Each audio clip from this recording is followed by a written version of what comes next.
Os dados fornecidos na obra Brasil, Coração do Mundo, Pátria do Evangelho, foram recolhidos nas tradições do mundo espiritual, onde falanges desveladas e amigas se reúnem constantemente para os grandes sacrifícios em prol da humanidade sofredora. Este trabalho se destina a explicar a missão da terra brasileira no mundo moderno. Assim, explica Emmanuel, mentor espiritual de Chico Xavier, psicógrafo do livro ditado por Humberto de Campos, a finalidade da obra. Brasil, Coração do Mundo, Pátria do Evangelho. Vai nos falar da significação espiritual do nosso país. Em nosso seriado, refletiremos sobre a responsabilidade de sermos brasileiros na pátria do Cruzeiro. Temos a vocação de contraponto nas expressões materializadas e transitórias do mundo, com potencial para incentivar virtudes em favor da vida imortal do espírito.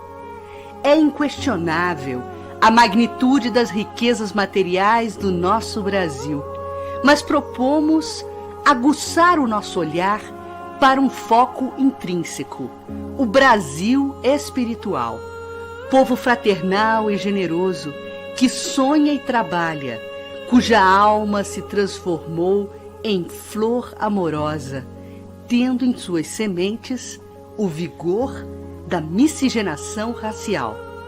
Assim atesta o autor espiritual Humberto de Campos, complementando que nessa abençoada tarefa de espiritualização, o Brasil caminha na vanguarda.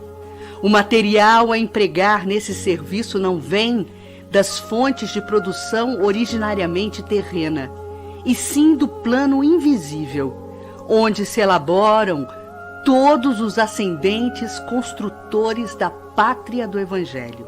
Sem dúvida, veremos no futuro a terra do Cruzeiro escrever sua história de realizações morais em favor do mundo. Jesus transplantou da Palestina para o Brasil a árvore magnânima do seu Evangelho. Nessa abençoada tarefa de espiritualização, caminhamos na vanguarda, sob a inspiração de Ismael, preposto de Jesus e protetor do nosso Brasil. Em nossa marcha através dos tempos, temos o dever de considerar o valor espiritual da nossa pátria e, com nossas ações e movimentos, chancelarmos a vocação deste grandioso destino.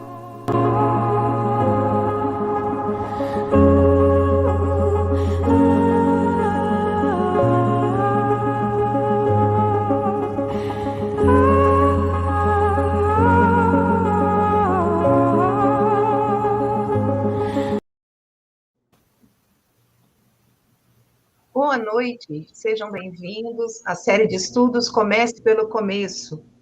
Essa série promovida pela Federação Espírita do Estado de Goiás, com a coordenação da área de estudos do Espiritismo e da Comunicação Social Espírita. Que saudade que estamos de vocês, que alegria retornar aos nossos estudos. E se vocês se lembram bem, na última semana da Revista Espírita, nós tivemos um convidado especial. E nesta live, na 10ª live, nós tivemos um momento que foi inspirador. E aí surgiu essa nova proposta. Brasil, um coração para o mundo. Esta é a nossa live. Estreia hoje. Essa live será quinzenalmente, intercalando com a Revista Espírita. Nós vamos estudar o Brasil, Coração do Mundo e Pátria do Evangelho, e na outra semana a Revista Espírita 1860. Estejam conosco. Eu sou Valéria Curcio, mulher de meia idade, pele clara, cabelos castanhos na altura do ombro, olhos castanhos, e estou usando um óculos. Sejam todos bem-vindos. Boa noite, nosso grupo de estudos maravilhoso. Saudades, né, das nossas terças-feiras juntos. Muito bom, né, rever nomes conhecidos, apesar de que eu já estou vendo desde domingo, né? Então já não é tão rever, mas rever agora desse lado aqui com vocês na live. Boa noite. Só um comentário rapidinho, que vídeo maravilhoso, Cris. Meu Deus, não me canso de ver. Então, pessoal, lembrando que a participação de vocês é importante. Então, deixa o like, compartilha. Quanto mais a gente compartilha esse vídeo, mais a rede vai entender que esse conteúdo é relevante e mais pessoas vão ter acesso a esse estudo que promete. Vai ser muito bom, recheado de história, né, gente? Para que a gente, né, tenha cada vez mais orgulho de estarmos nesse local agora. Eu sou a Camila, mulher, 39 anos, eu uso óculos, tenho olhos castanhos, cabelos castanhos com mechas claras. Hoje eu estou vestindo uma camiseta azul marinho. E vou passar a palavra aqui para Denise, que também está com a gente, né, Denise? Gente, boa noite. É realmente uma emoção muito grande estar aqui hoje, principalmente iniciando um novo estudo que realmente, pelo vídeo que a Cris nos trouxe, que nós abrimos essa nossa programação, a gente já tem uma ideia do que vai vir por aí, né? Então, a gente já tem que começar a se preparar, porque muita coisa boa, muita informação, muito aprendizado, né? E, obviamente, que a gente não pode deixar de esquecer que isso é uma produção da FEEGO, a Federação Espírita do Estado de Goiás, que está nos proporcionando levar todo esse conhecimento a todos nós, né? E também os nossos parceiros nessa transmissão, como a Web Rádio Fraternidade, a Rede Amigo Espírita, a TV Goiás Espírita e a TV CERJ. E, óbvio, nos próprios canais da FEEGO, tanto no YouTube quanto no Facebook. Então, estamos todos nós aqui unidos, nós e todos os nossos parceiros, para realmente nós podermos aproveitar toda essa série que está começando agora. Sua audiodescrição, Denise? Minha audiodescrição, esqueci de dizer como é que eu sou. Bom, eu sou mulher madura, que eu também não vou dizer a idade, mas já estou passada dos 50 e pouquinhos. Tenho cabelos curtos, castanho claro, querendo ficar branco, e uso uma blusinha estampadinha hoje, porque aqui também está um friozinho, então a gente está um pouquinho agasalhada. E muito ansiosa, estava esperando por esse dia, porque realmente é imperdível. E é o Brasil representado aqui, né, Valéria? Você em Goiânia, sim. Eu em Joinville, Santa Catarina, Denise em Jaraguá do Sul, também Santa Catarina. E quem mais vai estar aqui com a gente?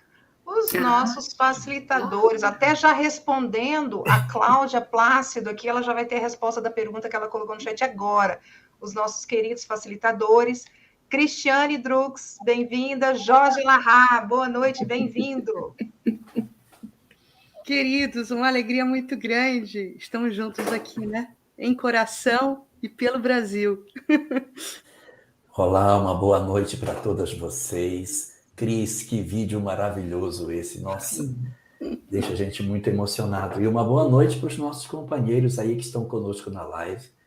Uma boa noite para todos nós. Quero dizer a vocês que a emoção é muito forte nesse momento, tá? Que todo mundo fique ciente que existe alguma coisa de muito especial nessa nossa série que a gente está começando hoje. É verdade, todos estamos sentindo isso, né, Elahá, essa emoção, a responsabilidade também, né, de estar falando do nosso país, orgulho, muito bom. E o vídeo a gente já entra emocionado, né? Porque o vídeo realmente já deu aquela mexida, a gente já deu aquele nozinho, a gente já teve que engolir, que é para manter, entendeu? Segura a onda. Exatamente, segurar. Mas é bom lembrar, gente, que a Cris e o Elahá vão estar aqui, né, falando para nós, mas todos podem participar. Deixem os seus comentários, as suas perguntas no chat. No final da explicação deles, a gente volta para responder as perguntas que estão de acordo com o tema, já que o nosso tempo, né, adoraríamos ficar aqui até amanhã, mas a gente vai ter que, né, seguir, né, o nosso cronograma, já que amanhã, né, dia normal, trabalhamos. Então, assim, mande perguntas sobre o tema, a gente vai, na medida do possível, respondê-las. Então, para a gente preparar, Denise. Sim, vamos à nossa prece inicial, para a gente poder já dar início. Vamos, então, aproveitando toda essa nossa emoção e elevando o nosso pensamento e o nosso coração, que está repleto de amor por esse momento, e vamos elevando a Deus, nosso Pai, de infinita misericórdia, ao nosso irmão maior, Jesus, aos nossos amigos benfeitores, que também fazem parte desse nosso amparo, dessa nossa proteção, pedindo ao nosso amado Mestre Jesus a sua presença conosco neste momento, nos auxiliando o entendimento para o estudo desta noite, nos concedendo forças para praticar e irradiar o amor, a paz e a misericórdia. Ser conosco, Mestre amado, nessa noite, hoje e sempre. Que assim seja. Com essa prece, então, passamos a palavra para Jorge Elahá e Cristiane Drux. Uma boa noite para todos. Boa noite para você, Cris. Como estão as coisas no Rio? Tudo em paz? Tudo em paz. Muito feliz, né, Elahá, a gente dar curso a esse projeto que surgiu de uma forma tão espontânea, né? Sim. Com a sua ilustre visita na nossa última live da Revista Espírita. E a ideia nos inspirou, né? A possibilidade de desdobrarmos um pouco a história que é contada por Humberto de Campos no livro Brasil, Coração do Mundo, Pátria do Evangelho, sob a augusta psicografia de Chico Xavier, nosso irmão Chico Xavier, né? E para começarmos, talvez, Elahá, depois eu quero te passar essa bola, falarmos um pouco da justificativa do porquê estarmos aqui reunidos, né? E o que nos incentivou a unirmos esforços para podermos dar sequência a esse seriado Brasil, um coração para o mundo. Eu estava tentando buscar alguma inspiração para justificar essa nossa iniciativa e me salientaram 3 frases, né, que eu consegui pensar aqui, 2 que estão no livro, no próprio prefácio do livro, uma de Emmanuel, que é quem faz o prefácio da obra de Humberto de Campos. Ele diz o seguinte: este trabalho, e o nosso trabalho também terá certamente esse objetivo, esse trabalho se destina a explicar a missão da terra brasileira no mundo moderno. Depois a gente ganha o reforço do próprio autor espiritual Humberto de Campos, quando nos fala na temática, né, na introdução da temática, sob o capítulo Esclarecendo, quando ele mesmo, autor, defende a necessidade da obra, dizendo que, e parece que ele está falando para os dias de hoje, né? Nos dias de provação, como nas horas de venturas, estejamos irmanados numa doce aliança de fraternidade e paz indestrutível, que nada conturbe a nossa paz, dentro da qual deveremos esperar as claridades do futuro. Então, a nossa fala aqui, meus amigos, além de querer rever posições e rever responsabilidades, a nossa fala é de esperança, a nossa fala é de acreditarmos na força do nosso Brasil, que tem uma missão espiritual, e a gente já vai falar disso, né, Elahá? E aí, culminando com todas essas justificativas, eu me lembro de Kardec, quando ele, já somado aos primeiros esforços do movimento espírita no Brasil, na Casa de Ismael, na Federação Espírita Brasileira, dita uma mensagem a Frederico Júnior, que é publicada depois, essa mensagem, no livro A Prece, e o próprio codificador reforça essa missão espiritual da nossa pátria. Corridos séculos, diz o codificador, desenvolvido intelectualmente o espírito humano, Deus, na sua sabedoria, achou que era chegado o momento de convidar os homens à meditação do Evangelho. E aí, mais à frente, ele nos fala, de acordo com o seu preparo moral e intelectual, missões importantes são apresentadas à humanidade tendentes a acelerar a marcha triunfante da Boa Nova. E o codificador reforça: esse pedaço de terra, esse nosso Brasil,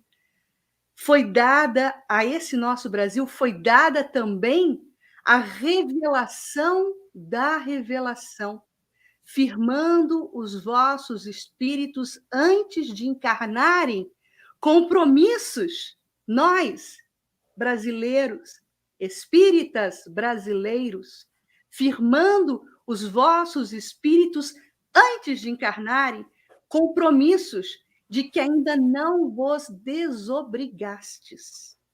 E perdoai que o diga, e aí o codificador é bastante franco nessa lembrança da nossa responsabilidade, tendes mesmo retardado o cumprimento deles e de graves deveres levados por sentimentos que não convém agora perscrutar. Então, caro amigo Elahá, eu acho que nós estamos aqui como facilitadores, talvez, da revivescência dessa memória, dessa responsabilidade, falarmos dessa vocação espiritual e nos somarmos em um esforço único por um melhoramento, né? por uma elevação dessa missão espiritual, levando ela a termo e à frente, meu amigo. E, logicamente, que a gente tem todo um bastidor histórico, espiritual, que eu sei que você gostaria de comentar, e eu já quero te perguntar o que seria esses primórdios aí desses bastidores espirituais, dessa missão que tem o Brasil. Então, antes de passar para essa parte desses primórdios, eu queria só fazer um pequeno comentário, Cris, que publicar uma obra hoje, no ano que nós estamos, falando que o espiritismo no Brasil seria bem-sucedido, é uma tarefa fácil, em virtude do que você observa do crescimento do movimento espírita no país em relação até a outras partes do mundo. Mas asseverar isso em 1938, quando o movimento espírita não estava sequer organizado, ainda havia uma carência muito grande, nem obras propriamente nós tínhamos em português para poder fazer uma divulgação dessa mensagem, é uma proposta profundamente audaciosa. Você dizer isso há tantos e tantos anos atrás, sinalizar que este lugar seria um local propício para o desenvolvimento da mensagem cristã e, consequentemente, da mensagem espírita. Mas, voltando aí a essa questão que você falou sobre os primórdios, há uma coisa bem curiosa sobre tudo isso, que é o fato de que as programações no mundo espiritual, elas não se dão de improviso. E a gente vai encontrar as mobilizações para que se fizesse uma revisão desse processo de divulgação do Evangelho em novas terras, já no período lá atrás, na Idade Média. Na janela de tempo em que aconteciam as cruzadas, que foram as guerras empreendidas pelo cristianismo, movimento cristão da época, contra o islamismo, então havia uma disputa pela posse de Jerusalém. Os muçulmanos tomavam Jerusalém, os cristãos tomavam de volta, os muçulmanos tomavam, os cristãos tomavam, e em cima dessa luta por essa discussão para tentar, como dizia Francisco de Assis, tomar um túmulo que estava vazio, mas para querer tomar a posse de um túmulo vazio, que era o túmulo do Cristo, os homens empreenderam 9 cruzadas. E isso vai acontecer ali, aproximadamente lá pelo século XI, né? A partir de 1085, quando começam as cruzadas, você já começa a ver mobilizações de determinados religiosos incitando os países a esse processo de cruzada. Então, nesse período em que as cruzadas se iniciam, e elas vão durar aproximadamente 200 anos, quase 200, são 196 anos que as cruzadas vão acontecer, nessa janela de tempo, nós vamos encontrar diversas batalhas profundamente sangrentas em nome do Cristo, em nome do amor, em nome da religião. E é exatamente nesse período em que se observa essa falência da criatura humana em lidar com os princípios que o cristianismo esposava, é que começam as mobilizações no mundo espiritual para pensar em um local aonde pudesse estabelecer-se de maneira efetiva um novo espaço para a divulgação do cristianismo. Como diz no livro, né, na introdução, no último quartel do século XIV. Né? Então, a gente está falando aí entre 1350, né, a 1400, onde Humberto de Campos nos faz uma belíssima narrativa desse grande planejamento estratégico, dessa reunião que é convocada pelo próprio Cristo e todos os seus emissários para, nessa reunião, firmarem um planejamento estratégico justamente para a revivescência da mensagem do Evangelho em novas terras. Né, Ilahá? Então, é muito bonito quando Humberto de Campos nos narra como foi esse encontro no plano espiritual. Aliás, é um encontro que é um encontro rotineiro, né, Ilahá? Mostrando que a espiritualidade amiga e Jesus, como governador do nosso planeta, está sempre olhando por nós, né? Nós não estamos nunca desamparados. Ele vai narrar na obra exatamente esse fenômeno, não é? Após as cruzadas já terem acontecido, todo o movimento sangrento de todas essas batalhas, o resultado disso é o quê? Um esgarçamento das relações religiosas, um ódio profundo, manchas de sangue derramadas sobre a Europa, sobre o Oriente Médio, batalhas dolorosas, início de um processo de rejeição profunda entre o cristianismo e o islamismo, e, ao mesmo tempo, em seguida das cruzadas, a Inquisição toma conta dos espaços religiosos da Europa. Então, quem visitasse a humanidade nesse período sombrio da Idade Média iria, de certa maneira, perder as esperanças de que a humanidade pudesse ter jeito, porque era um período profundamente doloroso. Nós estávamos mergulhados num processo de ignorância muito profunda, de intolerância religiosa inigualável e, associado a isso, um processo de perseguição dentro do próprio cristianismo contra as pessoas que eram consideradas hereges. Foi um período muito doloroso para a nossa história e, evidentemente, o mundo espiritual se mobilizava na expectativa de encontrar um lugar novo aonde isso pudesse acontecer, aonde nós pudéssemos encontrar um novo espaço para uma terra nova, uma terra que pudesse oportunizar às criaturas a possibilidade de um desenvolvimento efetivo da mensagem cristã numa perspectiva distinta daquela que nós encontrávamos dentro daquilo que a Europa apresentava naquele período. E uma mensagem, né, Ilahá, uma mensagem cristã, a revivescência da Boa Nova, sem aquele acrisolamento da instituição da igreja, que naquele momento já havia assumido um status quo de controle e de poder. Né? Ao homem comum não era permitida a possibilidade de se relacionar com Deus se não passasse pela igreja. A igreja se colocou como uma interface entre a criatura e o Criador. Tudo isso com um mesquinho propósito de controle, de poder. Né? Então, realmente, a gente percebe, como você muito bem colocou, que aquela ambiência do cenário, tanto do Oriente Médio quanto da Europa, já era um cenário esgarçado, né, para qualquer tipo de semeadura. Uma coisa interessante, Cris, é a leitura que o Espiritismo nos oferece, de nós visitarmos essas páginas da história, percebendo que, na verdade, nós estamos contando a nossa própria história. Que quando nós comentamos essas histórias lá de trás, da Idade Média, dos equívocos religiosos que aconteceram na humanidade nesse período, nós não estamos falando de outras pessoas. nós não estamos comentando equívocos de outros personagens. Pelo princípio da reencarnação, nós estamos falando da nossa própria história.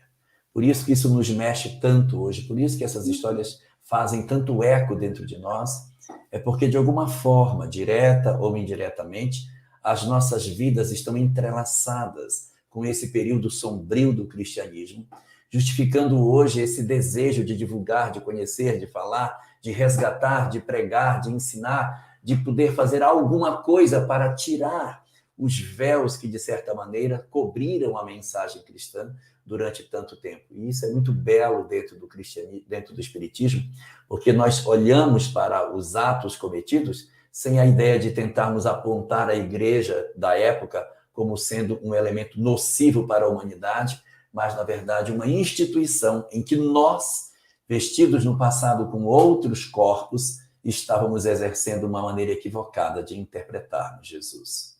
Exatamente, protagonizamos, né, Ilahá, linhas dessa história equivocada, né? Porém, nós tivemos também, nesse cenário de descaminhos, grandes contribuições de espíritos luminares que estiveram entre nós, né? Nós precisamos falar dessa personagem que também é citada na introdução da obra, São Luís, rei da França, né? Luís IX, que foi um exímio governante, muito respeitado, com uma estatura moral bastante evidente, e que depois vai se tornar um espírito colaborador, né, da codificação espírita. São Luís, com várias contribuições no Evangelho segundo o Espiritismo, Livro dos Espíritos, enfim, em várias obras da codificação, a gente tem a participação desse rei francês que, Elahá, e eu vou te pedir para comentar isso, tem uma função muito importante no disparo, né, desse ciclo das cruzadas, né? Sim, porque, segundo aquilo que a literatura espírita nos coloca, existem determinados espíritos que possuem vínculos mais diretos com determinadas nações. E segundo aquilo que é possível coletar dentro dessa literatura, esse Luís IX, chamado de São Luís, seria o espírito responsável pelos destinos do próprio país, da França, que encarnou, num certo momento, ele próprio, na tentativa de impulsionar o progresso do seu próprio país. Então, ele encarna num período de cruzada, inclusive ele luta nas cruzadas. Ele tem uma participação, acho que é na 4ª e na 5ª cruzada, que ele está presente, envolvido nas tramas que acontecem nesse período, e ele é reconhecido no período que fica como rei na França, como um período, como você mesmo colocou, um período de muita prosperidade, de muita paz, muita harmonia, e ele segue para as cruzadas, porque nem todos aqueles que partiam para as cruzadas partiam com aquela visão sanguinolenta de tentar realmente promover o conflito. Muitos saíam na tentativa de encontrar uma forma de articular uma espécie de paz, de tentar uma estratégia para a pacificação dos ambientes. Ricardo Coração de Leão, por exemplo, tentou algumas vezes umas alianças por casamento entre muçulmanos e cristãos para tentar pacificar esse período tão doloroso da nossa história. E São Luís, ele conta que, apesar de ter sido rei, ele ainda retornaria outras vezes para tentar resolver parte das suas dificuldades ainda do ponto de vista da sua evolução, e depois ele, então, se tornaria a referência que nós conhecemos dentro desse processo de crescimento. Elahá, e é curioso, né, como a espiritualidade amiga, gestores do nosso planeta, coordenam algumas iniciativas ou colocam nesse tabuleiro, né, da humanidade algumas peças importantes que vão movimentar e inaugurar novos momentos na história da humanidade. E aí, quando a gente fala de pessoa nobre, eu me lembro, né, e isso também é falado logo no início do livro, de Henrique de Sagres, né, que é uma pessoa vinculada à nobreza portuguesa também, filho dos reis de Portugal, e que vai estimular a escola de Sagres, que vai dar empuxo a um novo ciclo marítimo, lançando as naus portuguesas em direção à América. A gente já tem aí, nesse momento da história da humanidade, toda a onda do mercantilismo. Sim. Não é lindo isso? Você vê uma personalidade depois colaborar para a fundação da Pátria do Cruzeiro? É interessante que, logo depois desse processo das cruzadas, desenvolve-se muito o mercantilismo, que era um período de muitas vendas, trocas de mercadorias, e você trazer mercadorias exóticas para vender a um preço alto era muito interessante. Então, as nações do mundo começam a se interessar de buscar mercadorias cada vez mais longe, elas começam a movimentar-se na tentativa de chegarem a lugares que, de repente, nunca alguém havia chegado antes, para buscar, de certa maneira, uma possibilidade de termos um produto que ninguém teve ainda. E aí eles foram tentando mais longe, mais longe, mais longe, só que havia lugares que o ideal era ir de barco, porque era muito longe. A Índia tinha especiarias extraordinárias, que hoje a gente compra no supermercado de maneira tão barata, mas cravinho da Índia, cravo da Índia, que a gente coloca no doce, era caríssimo. Noz moscada, meu Deus, como isso era caro. Canela, como era caro. E hoje a gente tem facilidade desses produtos próximos de nós. Então, o mercantilismo foi muito intenso. E Portugal começou a se interessar por isso, que era uma fonte de renda muito grande, mas precisava formar os navegadores, precisava formar um grupo de pessoas que pudessem fazer esse fenômeno de migrar de um lugar para o outro para ir buscar as especiarias para vender. Precisava formar uma escola para isso. E é interessante que a obra vai citar, não no capítulo 1, vai citar um pouco mais à frente, que eles vão utilizar os fenícios como sendo elementos reencarnados em Portugal, porque há uma estreita relação entre Portugal e a Fenícia. E se nós bem lembrarmos, os fenícios foram os grandes mercadores e navegadores do mar Mediterrâneo na época antiga, e aí aquela experiência de navegação, aquela habilidade para lidar com as suas embarcações são utilizadas nesse momento da nossa história. E aí acontece uma coisa bem interessante. Existe um personagem muito, muito importante na história do judaísmo, chamado Hillel. Hillel foi o maior rabino do século II antes do nascimento de Jesus. Ele foi conhecido como Hillel o Velho, que ele vive 120 anos, segundo a tradição judaica. 40 como um ignorante, 40 estudando e 40 como sábio. Ele é o rabino do amor. Ninguém pregou tanto amor dentro do judaísmo como Hillel. E depois que ele fica velho, ele decide passar a sua ideologia para alguém que continuasse. Escolhe seu neto. O neto dele chama-se Gamaliel, que seria o mestre de Saulo de Tarso. Então, se Saulo ouvisse Gamaliel, que era ensinado por Hillel, que falava sobre o amor, talvez a história do cristianismo fosse diferente. Mas não acontece isso. E Hillel, portanto, acaba vivendo um momento muito mágico dentro do judaísmo pela sua pregação focada no amor. E a obra fala que Henrique de Sagres é a reencarnação de Hillel, que aparece na obra com o nome de Eliu, porque na linguagem árabe eles trocam as vogais. Jesus é chamado de Isa, Moisés é chamado de Musa, Abraão é chamado de Ibrahim e Hillel é chamado de Eliu. Então, Eliu ou Hillel, tanto faz, é que seria Henrique de Sagres, o criador da escola de navegação, que formaria os grandes navegadores portugueses que iriam sair mundo afora atrás das especiarias para que pudessem comercializar e enriquecer o reino de Portugal. Elahai, olha que linda essa sincronicidade. Eu querendo sublinhar o que você acabou de falar para a gente. Paulo de Tarso, um dos principais, se não o principal, arauto do Evangelho, né? O apóstolo dos gentios, que pulverizou a mensagem da Boa Nova, alastrou isso pelo mundo, que naquela época era possível para ele, né? fazer a difusão. Depois, nós vamos encontrar Hillel, né, tendo um vínculo familiar com Gamaliel, que foi o grande mestre de Paulo de Tarso.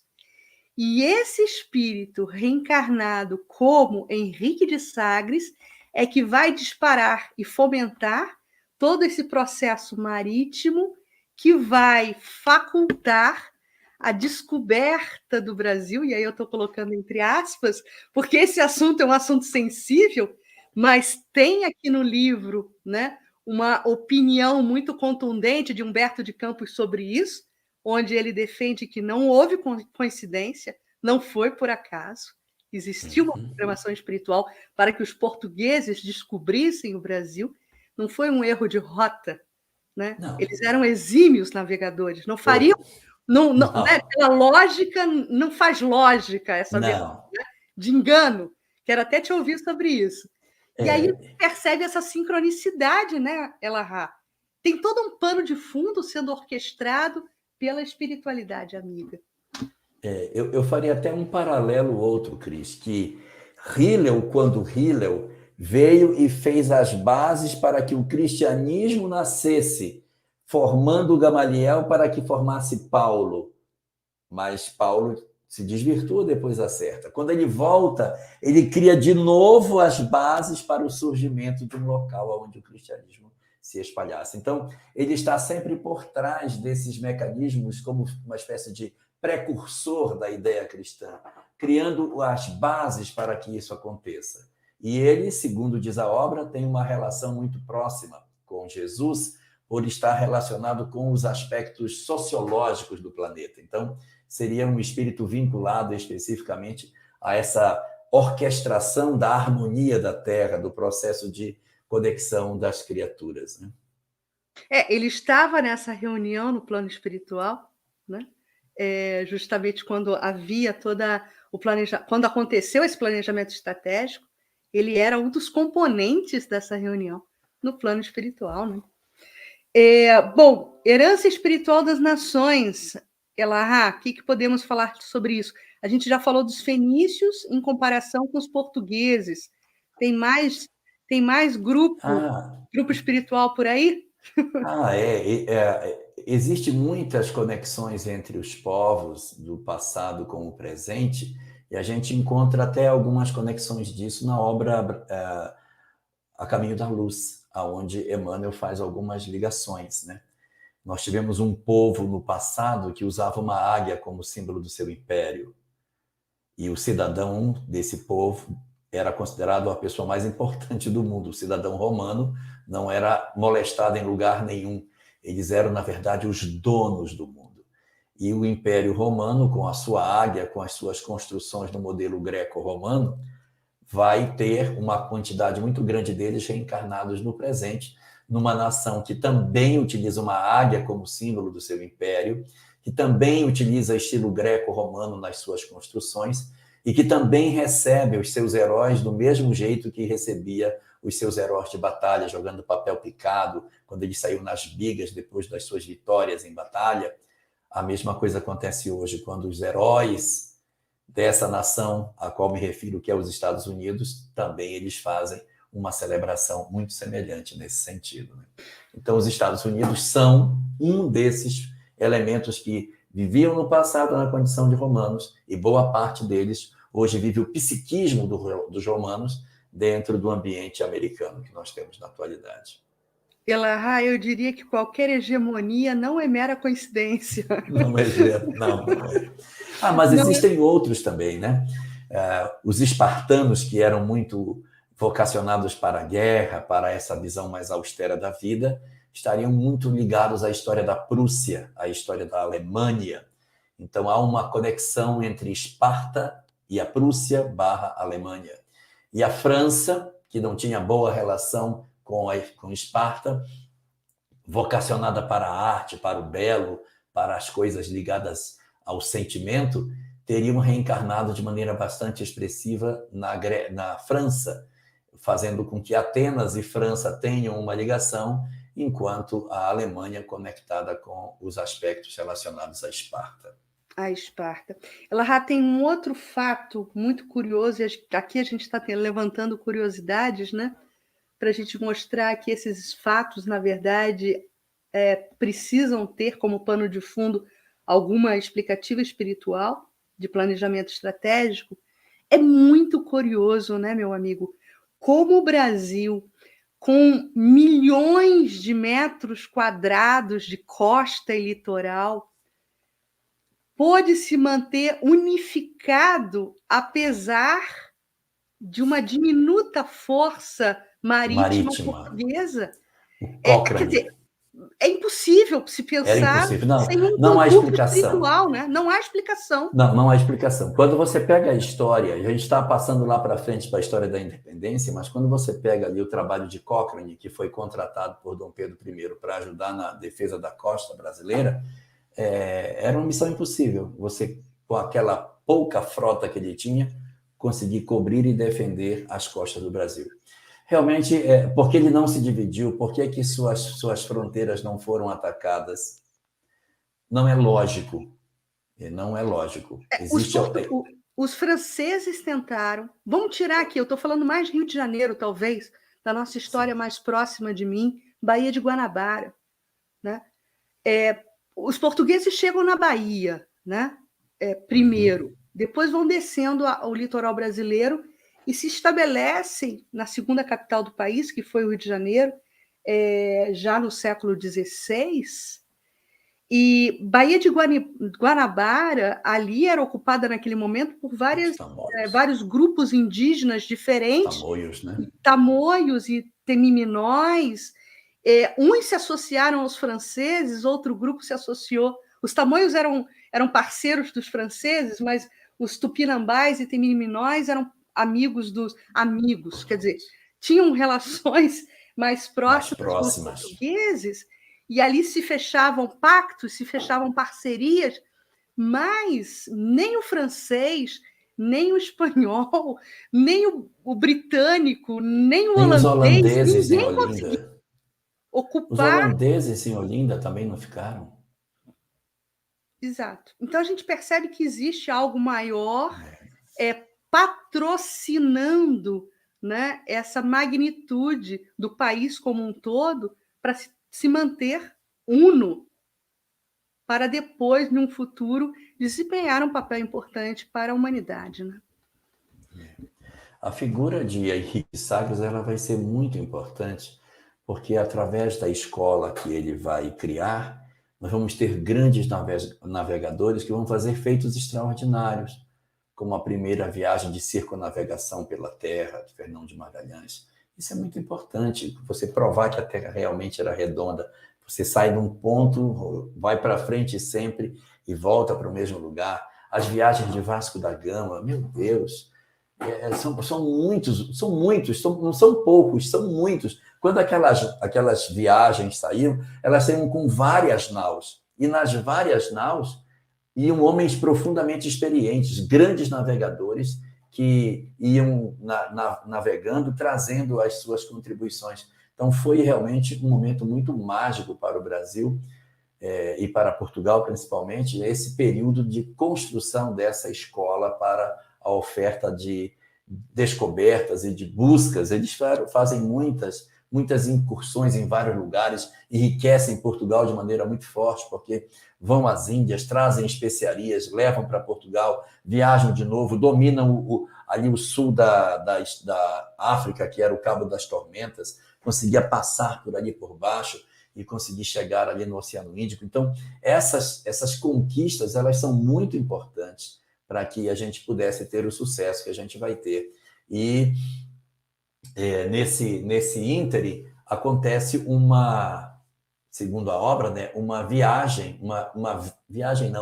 visita do Cristo especificamente às terras sul-americanas para abençoar o local onde no futuro iria se formar a nação brasileira. E é bonito que ele fala no livro, falando que nós estaríamos fadados a termos uma nação voltada para o Evangelho no local onde o cruzeiro se apresentava. Então, assim, ele vai procurar o lugar aonde ficava o cruzeiro para que houvesse essa capacidade de orar e abençoar esse lugar novo. O Cruzeiro do Sul, em formato de cruz, nos lembrando, né, a cada entardecer, a cada noite, o nosso vínculo com o Evangelho, né, com o cristianismo primeiro, né, a essência do Evangelho. Tô achando aqui, Elahá, a região do Cruzeiro fala de Jesus. A região do Cruzeiro onde se realizará a epopeia do meu Evangelho. Estará, antes de tudo, vejam o vigor dessa frase. A região do Cruzeiro estará, antes de tudo, ligada eternamente ao meu coração. Quer dizer, Jesus não joga palavras fora, né? Ele está garantindo para nós que essa região, o nosso país, estará eternamente ligado ao coração do Mestre. Eu queria mostrar uma coisa. Sim. Eu queria mostrar uma coisa, Cris, da nossa bandeira. Olha só. Não sei se você está vendo aí essa bandeira que está aparecendo. Parece para projetar agora. Perfeito, perfeito. Então, essa é a nossa bandeira. A gente sabe que as estrelas que aparecem aqui, né, elas estão representando as unidades federativas. Cada estado é representado por uma estrela. Mas, a bem da verdade, essa representação não é dos estados do Brasil. Essa imagem aqui apresentada é o que se via no céu na noite da proclamação da República. Então, quem olhasse para o céu do Rio de Janeiro, no dia 15 de novembro de 1889, teria esta visão do céu. E aí você encontra as constelações postas e o Cruzeiro do Sul bem no centro da bandeira, ó, bem aqui dessa região central. Vou botar um destaque aqui nela para a gente ver mais de perto. Então, essa constelação que aparece aí no centro, em destaque, seria o Cruzeiro do Sul. Então, você vê que na própria bandeira do Brasil, eles poderiam ter colocado o Cruzeiro do Sul numa outra posição, mas ela fica bem no centro. Por quê? Porque na noite em que foi feita a proclamação da República, essa era a constelação que ficava no centro do céu do Rio de Janeiro naquela noite. Mas há uma curiosidade sobre isso muito bonita. Observe como é que nós vemos a constelação do Cruzeiro do Sul no céu, aí em preto. O que você vê de diferente dessa imagem que aparece no céu daquela que está na bandeira? Está espelhada, né? Ela está espelhada. Essa imagem que aparece na bandeira, ela está toda espelhada, porque o que foi desenhado na bandeira é a visão de um observador externo, como se Deus estivesse do universo, olhando para a Terra, olhando para o Brasil, olhando para o Rio de Janeiro, que naquele dia formava uma nação diferente com a sua proclamação da República. Então, é o olhar de Deus sobre o planeta e o Cruzeiro do Sul rebatido, significando para nós que o olhar de Deus acompanha as movimentações daquilo que acontece no nosso país. Então, você vê que essa questão referente aí ao meu olhar vai acompanhar, meu coração estará ligado eternamente, até a nossa bandeira assinala esse compromisso de maneira, ainda que subliminar, mas está presente a figura de Deus. Deus está presente. Onde está Deus na bandeira? Olhando para as estrelas. Então, até nisso houve a sutileza do criador da bandeira de inserir a figura de Deus no cenário da criação do nosso país. Então, são as forças espirituais superiores chancelando essa vocação espiritual, né? E marcando com o sinal da cruz a lembrança, né, no nosso céu, para que todos os filhos dessa pátria pudessem ter, a cada anoitecer, essa lembrança, né, essa revivescência dessa nossa vocação espiritual. Agora, Elahá, coração do mundo. Isso me faz pensar também. Porque quando pensamos em biologia, em corpo humano, o coração é um órgão vital, né? Sim, é verdade. Será que nós estamos bombeando coisas positivas aí para o mundo? Porque se o Brasil realmente é o coração do mundo, a gente tem que imaginar o mundo como organismo e o coração como sendo uma parte desse organismo. O Brasil como sendo um pedaço desse organismo como um todo. E a grande função do coração é bombear para o resto do corpo o sangue que é a vida. Então, o coração do mundo não é aquele que simplesmente ama aqui, vai amar aqui. É o que faz o papel de jogar o sangue para todo o corpo, levando os glóbulos vermelhos para que eles levem oxigênio, vida, para todas as células e depois retornem para uma nova preparação em que o coração se enche e depois bombeia novamente. Então, certamente, esse nosso momento desta encarnação é o momento de preparação das almas para um bombear na próxima existência, para que nos espalhemos sobre a face do planeta em diversas doutrinas, diversos países, diversas religiões, diversas ciências, levando a mensagem do perfume do Evangelho para todos esses locais onde a gente possa estar presente. Então, você vê que no Evangelho de Mateus, capítulo 14, no capítulo 24, no item 14, diz assim: e o Evangelho será pregado em toda parte do mundo, então virá o fim dos tempos, o fim da transição. Então, para que a transição se complete, é necessário que haja um processo de espargir dessa mensagem por sobre todo o planeta. Não faz muito sentido você criar um movimento tão pujante num pedaço do mundo e o resto não. Por que, então? Porque o coração está cheio de sangue e nós somos como se fôssemos as hemácias e vamos ser bombeados para o Afeganistão, o Cazaquistão, a França, a Itália, né? Nós vamos nos derramar sobre todas as faces, todas as nações do mundo, levando essa mensagem original. E aí a gente vai para fazer esse trabalho, ou seja, nós já temos a tarefa da próxima encarnação. Essa é a capacitação para o verdadeiro trabalho que será na próxima. Então, a gente tem que se fortalecer ao máximo de virtudes e de conhecimento para que a gente consiga fazer frente aos embates que nós teremos numa próxima existência, que talvez não venhamos a ser espíritas, mas levaremos as ideias inatas daquilo que conhecemos hoje. E dentro desse sangue, né, Larra, a seiva, que é o verdadeiro evangelho, né? Inoculando aí outras paragens do mundo. É muito bacana nos vermos participantes desse grande projeto, né?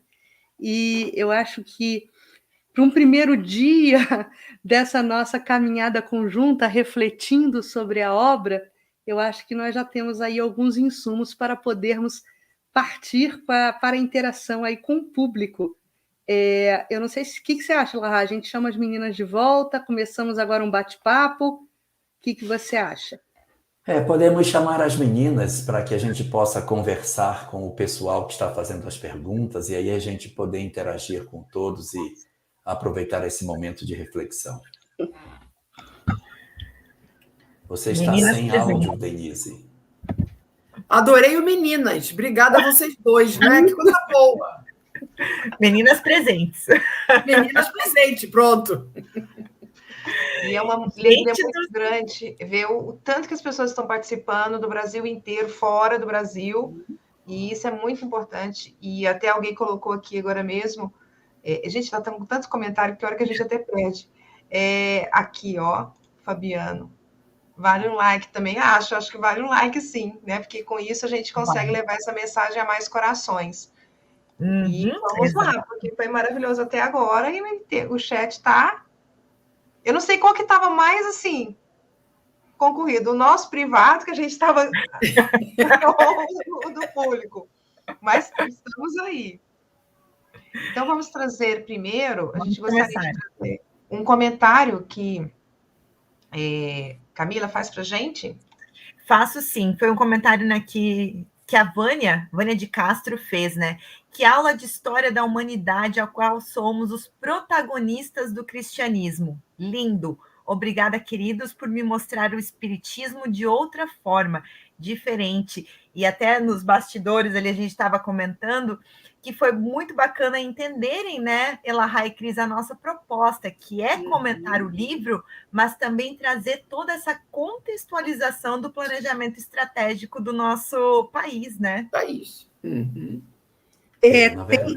Elahá, quero te ouvir, eu só vou comentar depois uma coisinha importante, mas fala primeiro, por favor. Não, é exatamente isso, que o nosso objetivo é trazer contribuições da própria história para dar mais visibilidade àquilo que a obra coloca, para que determinados personagens que são citados e que podem parecer descontextualizados, a gente consiga trazer uma espécie de argamassa para dizer, olha, esse personagem citado, essa é a história dele, esse outro, isso aqui, e trazermos um enriquecimento de alguns personagens da história que às vezes nos passam despercebidos, em virtude de nós, na escola, lidarmos com essa informação quando somos muito jovens, e às vezes, assim, quando a gente lê o dia do fico, noite das garrafadas, isso acaba ficando só como uma frase descontextualizada. Então, trazer isso para mais próximo de nós, entender como isso tudo aconteceu.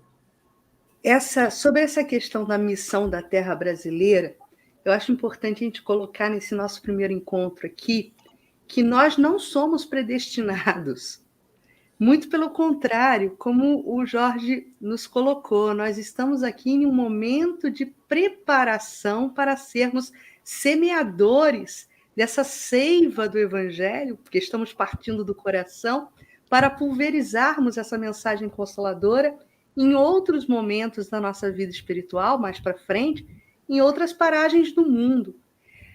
O Brasil, coração do mundo, pátria do Evangelho, quando a gente atesta, né, esse nosso legado, nós não estamos querendo aqui levantarmos uma bandeira ufanista, dizendo que o Brasil e os brasileiros são os melhores.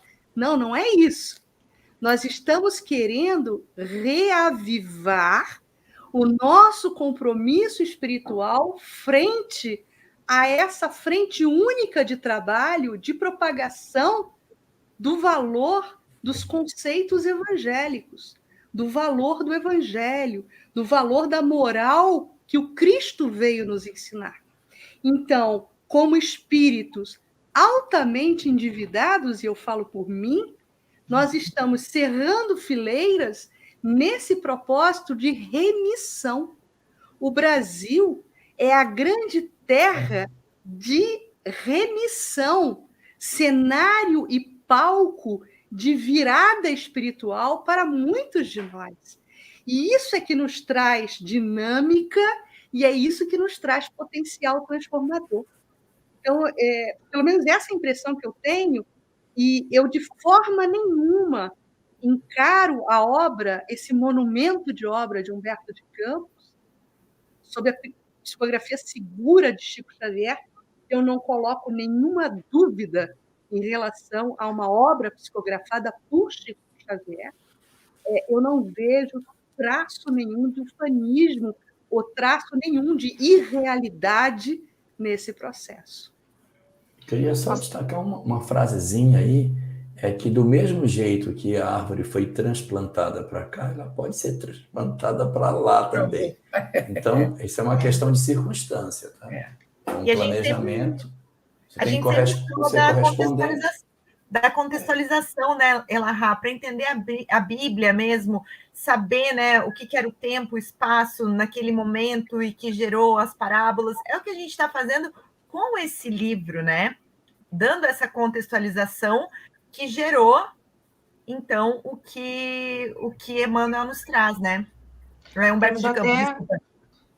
Nós temos até um comentário do Otacílio, que é o nosso companheiro, né, aqui da obra A Gênese. Este é um ponto importante de ser bem esclarecido. Muitos de nós, os espíritas de hoje, ontem estávamos comprometidos com os desvios do Evangelho através das ações da igreja. Eu até brinco que a minha paixão pelo livro, então, e eu trabalho muito com o livro, que com certeza eu devia estar lá na noite para São Bartolomeu, assim, ó, soprando foguinho. Então, por isso que eu... Queimando o livro, né, Valéria? Por isso que eu até brinco, mas é isso, porque a gente tem os compromissos, né? do passado e a gente vem. Então, foi bem lembrado esse ponto pelo Otacílio, né? O Jorge, Cris, querem comentar alguma coisa? É o que a Cris estava comentando, né, Cris, agora? Na verdade, isso é importante porque a gente não pode fazer uma abordagem tocando em outras doutrinas com o sentido de crítica, né? Então, de repente, alguém pega um pedaço da fala em que a gente comenta sobre os equívocos cometidos na Idade Média, na visão cristã daquela época, e de forma alguma a gente está se referindo à Igreja Católica de Francisco, do Papa Francisco, que não tem nada a ver com essa igreja lá de trás. E dela tem muito mais a ver conosco, que somos almas profundamente endividadas, e por isso nós temos essa ardência hoje de busca dos processos de conexão com o religioso. Se eu nunca perguntei para vocês, mas se eu perguntar agora, eu tenho certeza que a resposta vai ser sim. Todos nós que estamos aqui temos uma curiosidade religiosa desde a infância.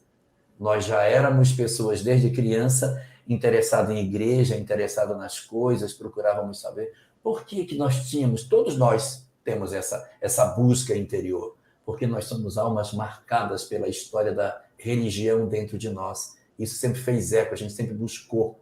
Então, embora eu nunca tenha perguntado, tenho certeza que vocês todas, têm histórias marcantes de busca religiosa desde muito jovem. Isso é isso mesmo. Verdade. Mas temos uma pergunta do Daniel. Ele faz o seguinte questionamento.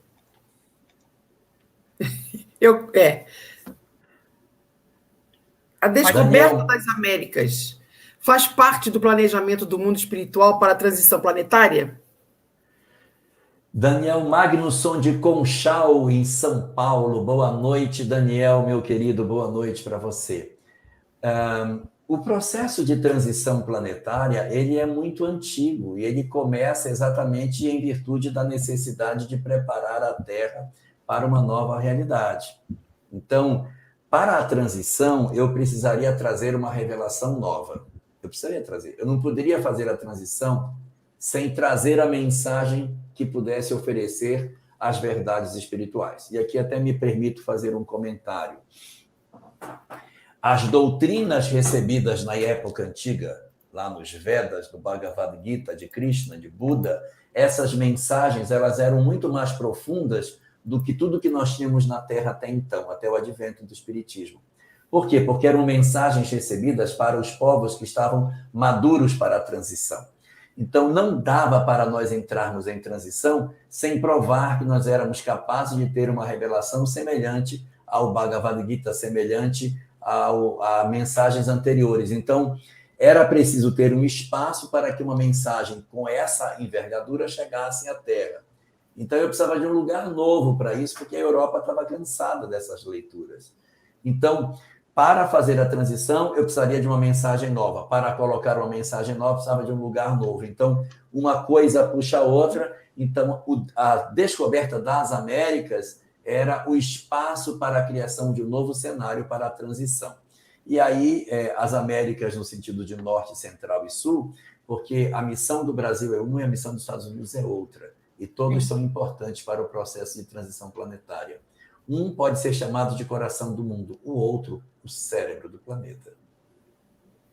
E não por coincidência, até essa semana conversando com a Jussara Korngold, ela me chamou a atenção, que é a presidente da Federativa Norte-Americana, né, e secretária-geral do Conselho Espírita Internacional.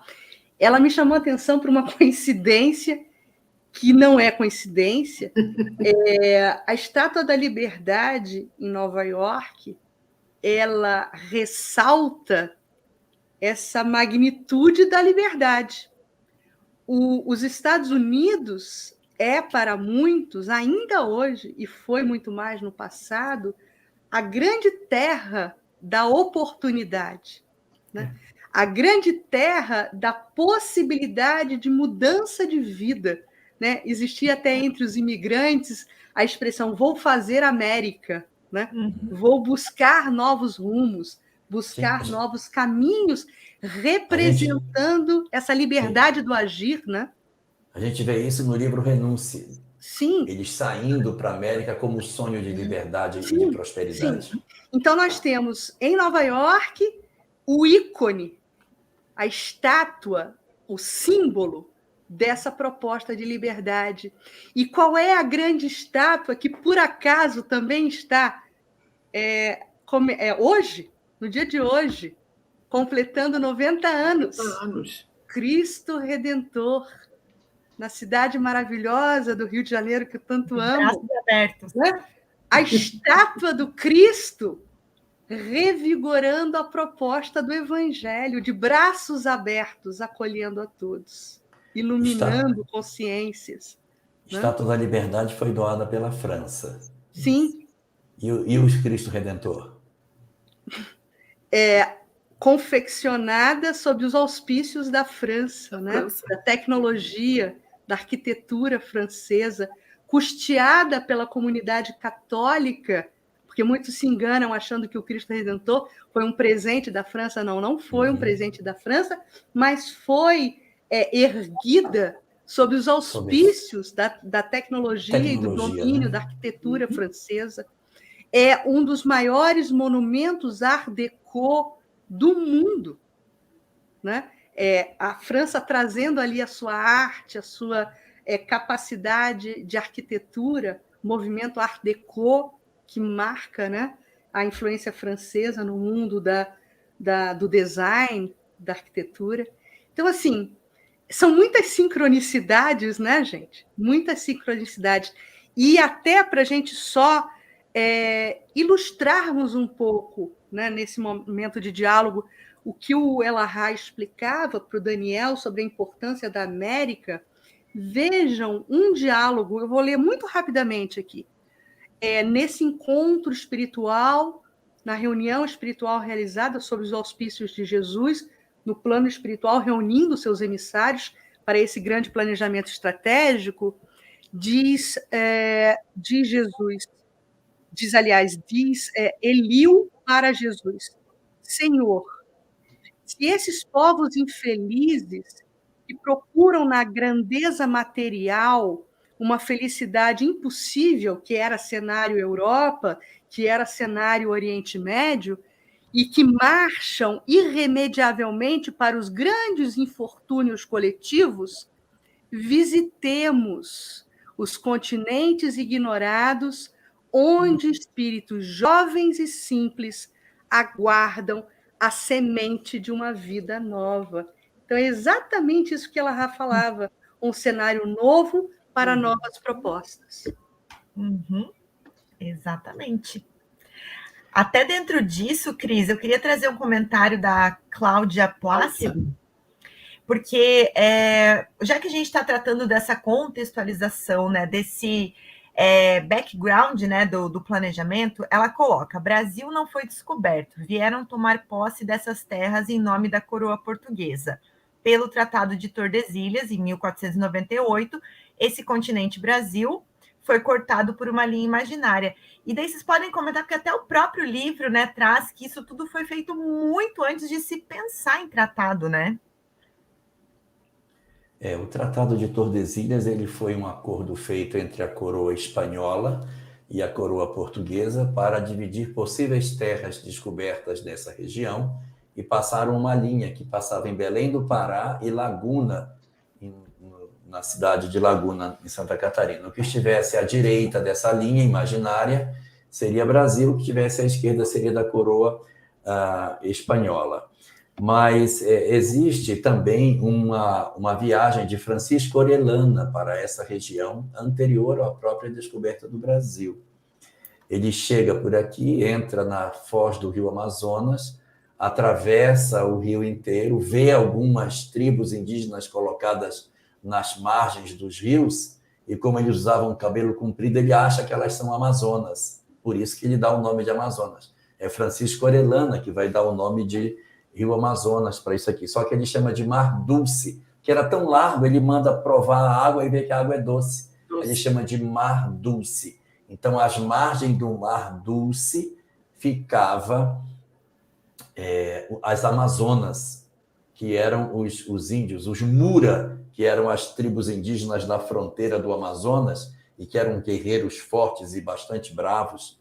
E aí ele faz essa viagem, sobe o Amazonas, entra pelo rio Orinoco, passa para o Peru, e aí ele volta. Só que quando ele chega na Espanha para registrar a terra, Cabral já havia chegado, registrado as terras que ele tinha descoberto. Então, se não fosse isso, nem o Tratado de Tordesilhas teria sido respeitado, porque as terras descobertas do lado de cá também teriam sido terras de origem espanhola. E aí tem um detalhe: há um certo momento na história que vai ser importante, em que há um casamento entre reis da Espanha e de Portugal, e fica Reino Unido, Portugal e Espanha.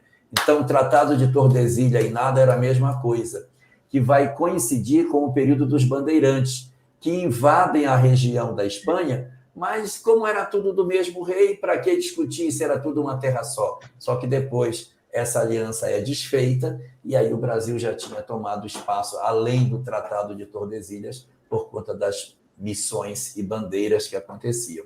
Então, respondendo aí a pergunta, sim, é verdade, havia o Tratado de Tordesilhas, mas o trabalho de navegação já era muito anterior a isso, e eles já tinham como interesse chegar do lado de cá. A descoberta não foi acidental, eles saíram de rota de maneira proposital, eles já tinham bastante noção do que eles queriam fazer.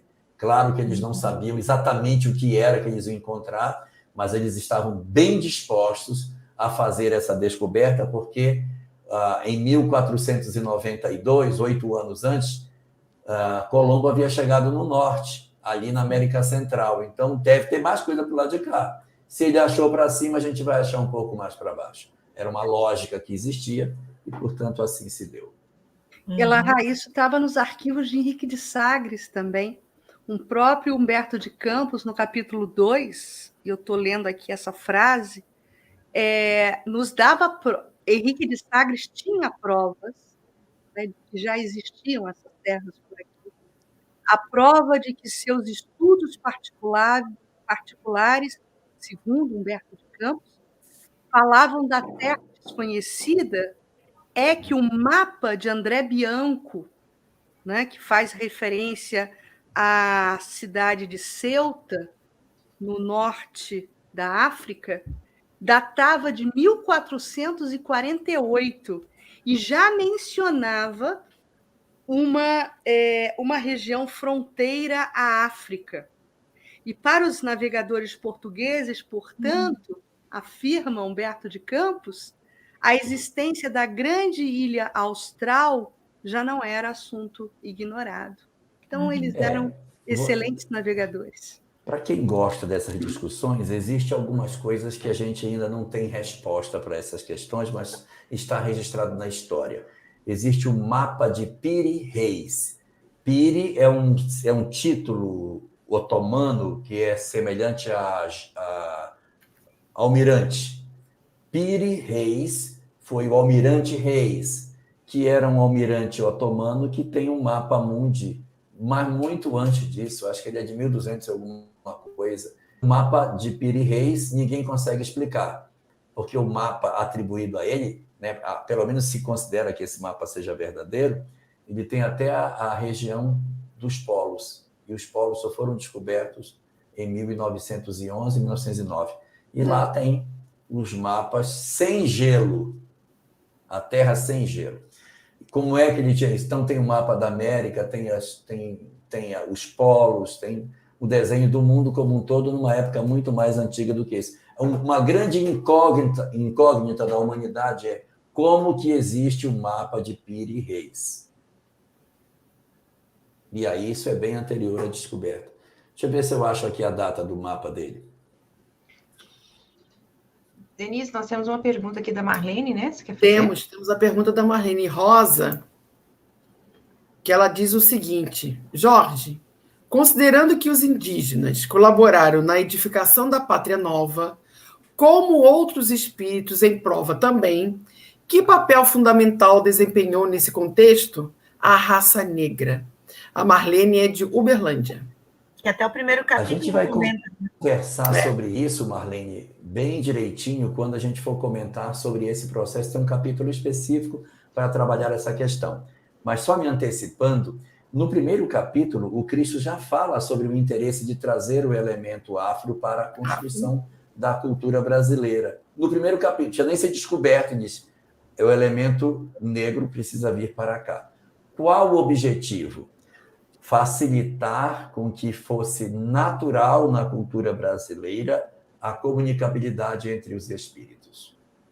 A permanência da cultura afro dentro da cultura brasileira aproximou o nosso povo da ideia de que os espíritos se comunicam com os homens. Isso não é comum nos outros países, é porque nós temos uma vivência com esse tipo de visão e a gente acha que todo mundo pensa assim, mas não funciona desse jeito. Aqui, em função da permanência duradoura dessas culturas que vieram com todas as suas heranças religiosas, nós fomos criando uma proximidade para isso que foi muito importante para o surgimento da mensagem espírita de maneira mais tranquila. Então, em alguns lugares, se você fala assim, porque experimente chegar na Itália e comentar sobre comunicabilidade com os mortos, vocês tiraram essa ideia? Vocês tiraram isso de onde? É muito distante de determinadas regiões do mundo essa compreensão de que os espíritos podem se comunicar com os chamados vivos. Da questão da mediunidade também, né, Jorge? É a mediunidade em si, é a mediunidade. Nós temos aqui também... Quer comentar, Cris? Não, eu acho que eu não quero dar spoiler para os próximos episódios. Mas nós tivemos, inteligentemente, faz parte do planejamento espiritual também, uma amálgama de raças, né? Também criando esse caldo, né? Essa efervescência de virtudes, né? A raça indígena trazendo a sua contribuição, a raça negra, o homem branco, que aqui nesse continente novo trazia a esperança de um novo futuro, porque era o homem branco degradado da Europa. Então, ele chega em outra condição, numa nova condição, recheado de esperança. Então, a gente vai falar disso mais à frente, no capítulo que vai tratar sobre essa contribuição das diversas raças formadoras do povo brasileiro. Eu preciso me retratar. O mapa de Piri Reis é de 1513, então é depois da descoberta do Brasil. Mas ele traz uma série de outras partes do planeta que não tinham sido descobertas ainda. Nós vamos trazer agora uma pergunta que vem lá da TV Secal, que está também acompanhando junto conosco o estudo, e eu acho que ele ficou preocupado, Jorge, como eu, né? Que eu gosto tanto do Brasil. Colocou assim, Jorge, hoje com as lives estamos chegando em todos os lugares. Mesmo assim, será necessário renascer em outros países para levar a mensagem do Evangelho? Quer todo mundo ficar no Brasil. Tá confortável, né? Claro. Imagina, eu vou falar uma coisa, pode ser até um exagero, mas eu acho que se uma pessoa nascer no Brasil sabendo ler, ela nasce no Brasil sabendo ler e começa a ler livro espírita no primeiro dia que ela nasce, ela tinha uma existência de 100 anos, ela não termina de ler toda a literatura que foi produzida em língua portuguesa espírita. Agora, na Polônia, não tem isso. Sim. Você não vai ter isso. Então, você tem uma quantidade de obras muito menor. É justo?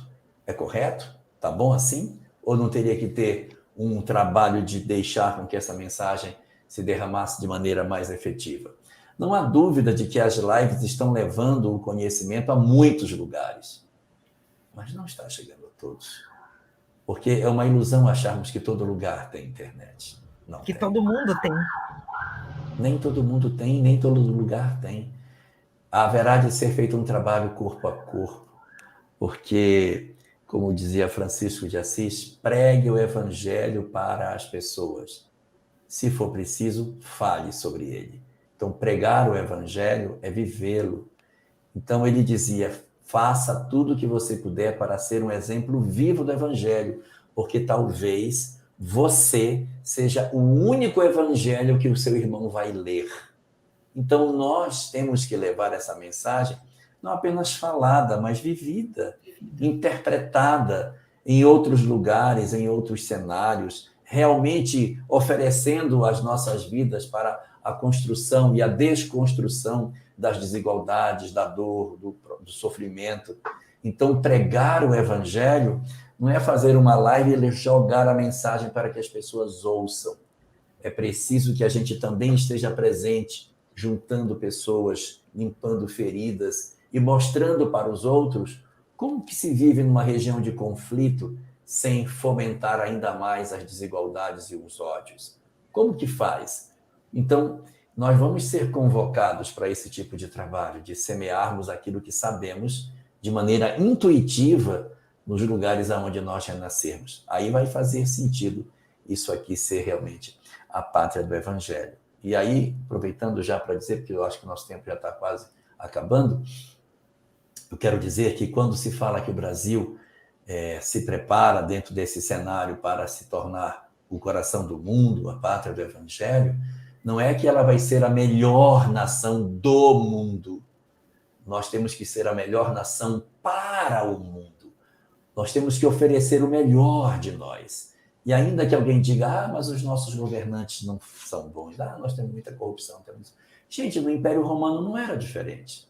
Na época de Jerusalém, existia muita crueldade, o Império Romano era cruel demais, mas isso não impediu que os cristãos pregassem a sua mensagem, sacrificassem, fossem sacrificados pelos próprios romanos. E você pode ler o Paulo Estevão, pode ler o Ave Cristo, não há nenhuma frase ali dizendo que os cristãos se organizaram contra o Império Romano para se rebelar contra o poder tirano que os submetia. Mas eles, na camada que eles podiam exercer de influência positiva, eles faziam. Porque o evangelho não depende dos governantes, ele depende do povo. E se nós assim quisermos, nós podemos fazer daqui uma grande nação. Para refletir. Camila, vamos fazer mais uma pergunta? Vamos, acho que a gente tem tempo, né? Sim. Então, vamos lá. Posso pegar aqui? Pode. Tá. Eu vou pegar a pergunta da Cláudia novamente, né? A Cláudia Plácido. Para nos tornarmos coração do mundo, pátria do evangelho, serão varridos daqui todos os espíritos trevosos? Os espíritos... não, os espíritos trevosos são, e agora me lembro de uma fala de Chico Xavier, são os nossos auxiliares nesse processo de vigilância que devemos nos impor a todos os momentos. Porque é o inimigo que nos aponta as falhas. Geralmente o amigo passa a mão na cabeça.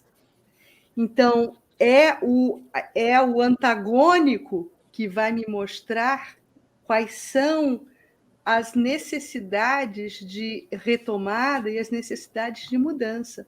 Nesse processo, são nossos auxiliares para a nossa própria melhoria. Então, não existe, né, essa questão de banimento espiritual. Né? Muito pelo contrário, eu acho que é a partir do exercício com o antagônico que existe sempre a possibilidade do salto quântico.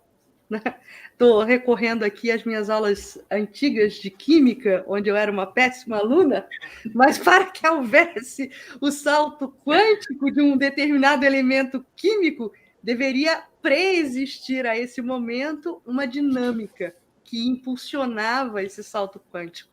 Então, exatamente são as dificuldades, os desafios, os antagonistas, os percalços, os obstáculos que nos facultam a melhoria. E as dificuldades e esses irmãos que nos atrapalham, digamos assim, né, nessa nossa jornada espiritual, acabam funcionando como molas propulsoras para uma melhoria. Então, fazem parte da contingência, fazem parte do cenário, são irmãos nossos em caminhada que estão aprendendo também com as dificuldades. Né? Então, esse caldo, né, de desafios comum é que fazem valer a pena, né, toda essa contingência. Denise, nós temos uma pergunta da Dinalva, né? Pois é, temos tempo também, né? Uhum. A Dinalva diz o seguinte, olha, por que não houve, por parte dos portugueses, o sentimento de pertença quando vieram para o Brasil? Eles criaram uma rede de exploração de recursos e mão de obra que perdura até hoje. É verdade, Dinalva. Eles não eram espíritos superiores, eles eram almas bastante complicadas, razão pela qual são espíritos típicos de um mundo de provas e expiações. Então, eles tinham uma característica muito exploratória, predatória. Você vê que as grandes riquezas do Brasil eram todas riquezas na forma do extrativismo. Retira pau-brasil, retira ouro, retira pedra preciosa, retira. Diferente do modelo inglês, que eles vieram para plantar algodão. Tirar riqueza, não. Eles vieram produzir a partir de um processo específico de pertencimento mesmo, desse sentimento de pertença desse lugar. Agora, em função dessa diferença, houve uma característica. O que aconteceu? Como os ingleses eles migravam de maneira definitiva da Inglaterra para os Estados Unidos, eles levavam a família inteira para se estabelecerem na Terra Nova com aqueles ideais de vou prosperar, vou sonho americano, essa coisa toda. Os portugueses não. Eles deixavam as famílias e eles migravam só os homens. Então, havia uma tendência de, se você fizesse uma avaliação da população do Brasil, principalmente antes da chegada de Dom João VI, aquele período anterior, que é um período muito mais predatório da colonização, há uma predominância do elemento masculino dentro das nossas terras. Então, quando John deixou a Inglaterra, ele trouxe Mary. Quando Joaquim saiu de Portugal, ele não trouxe Maria. Então, como eles vinham sozinhos, houve um processo de miscigenação muito mais efetivo nas terras do Brasil do que nas terras americanas do norte. Então, esse defeito, essa imperfeição que os portugueses possuíam, essa visão predatória, exploratória do território, acabou produzindo uma miscigenação muito mais efetiva, em que diversos tons de pele, de cores, acabaram acontecendo no Brasil de maneira muito rápida. E se você pega o Brasil dos séculos anteriores, já havia um acentuado processo de miscigenação racial, diferente do que aconteceu na América, em que houve, por conta da vinda da família, uma separação muito mais nítida entre os que eram migrados daqueles que eram os nativos, ou os próprios negros. E aqui quero destacar as colônias hispânicas, que também não tiveram a escravidão. Foram colônias que não trouxeram o elemento afro para a composição da sua cultura, mas eles tinham um território acidentado, diferente do nosso. O nosso território plano permitia, com muito mais rapidez, que as pessoas migrassem e se miscigenassem. Nas colônias aqui hispânicas, o território com altos e baixos, os altiplanos e o litoral, dificultou a miscigenação. Então, nas condições mais elevadas, ficaram os indígenas, que até hoje não se miscigenaram com o elemento que veio da Europa. Então, eles ficaram mais no litoral e outros noutra posição. Até hoje, nas regiões aqui dos países hispânicos, ainda existe dificuldade do relacionamento entre os indígenas e os povos migrados, porque a miscigenação não aconteceu como acontece no país, no Brasil, onde você tem o elemento indígena e o elemento negro misturado de maneira bastante efetiva dentro da nossa sociedade. Nós somos realmente uma nação marcada por uma característica muito plural. E se vocês pegarem regiões do Brasil onde não houve a colonização portuguesa, isso não acontece. Se você for para lugares do Brasil onde não é predominante a colonização por portugueses, há uma fratura no processo de miscigenação e há um distanciamento entre os migrantes e o povo local. Nós temos uma pessoa... Vem para cá, né, Camila? Nós sabemos bem o que é isso. Nós sabemos bem. Vocês sentem isso aí? Vocês estão em Sim. Sim, algumas comunidades elas são bem fechadas, né? Até tem algumas cidades, né, que acabam sendo também ainda predominantemente europeia, né? Você não vê isso que você acabou de trazer, né, das diferenças da miscigenação. Inclusive a Não língua. acontece. Tem escola aqui em Santa Catarina onde ainda se ensina quase que como primeiro idioma o alemão, né? E aí não mistura. Não Exatamente. mistura. Nós já estamos aí rompendo o nosso prazo, né? Mas tem uma pergunta aqui que nós passamos, da Alice, que o Elahá fez o comentário, a gente só quer registrar, né? Isso. O evangelho não é universal, por que haveria uma pátria do evangelho? O Elahá já fez um comentário, né? Se você quiser comentar alguma coisinha a mais, Elahá ou Cris. O evangelho é uma proposta para ser universal, mas o Cristo não é a doutrina dominante no planeta. Nós temos outras doutrinas mais abundantes. O budismo tem uma quantidade imensa de seguidores. É porque a gente olha muito para o Ocidente e acha que o Oriente é igual ao Ocidente. Não é. O Oriente, Jesus nem é tão conhecido como no Ocidente. Então, o Evangelho como ideia, ele é uma mensagem universal. É uma ideia universal. Mas Jesus, como divulgador da mensagem do Evangelho, nem sempre é conhecido do Oriente. Então, você tem o budismo como uma religião mais efetiva nessa área do planeta.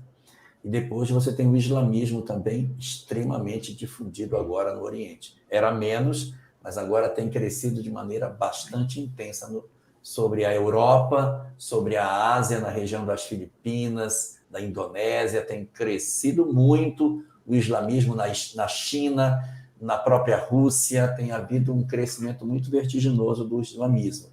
E o budismo também. Então, a mensagem do Evangelho é para ser uma mensagem universal, mas ela ainda não alcançou todas as pessoas. Nós temos 2 perguntas, mas eu proponho da gente respondê-las na próxima, porque aí fica com gostinho, e aí elas se comprometem a assistir na próxima, daqui 15 dias, né? É a pergunta da Rosaura. Rosaura, nós vamos responder sua pergunta, e da Nazaré, tá? Da Nazaré também aqui, do nosso, que a Nazaré até fez um comentário, ela queria nascer no Brasil, em Goiás, em Caldas Novas. Agora já está aceitando em qualquer lugar. Então já está valendo. Não desperdiçar, continua lá em Caldas Novas só para não perder a chance.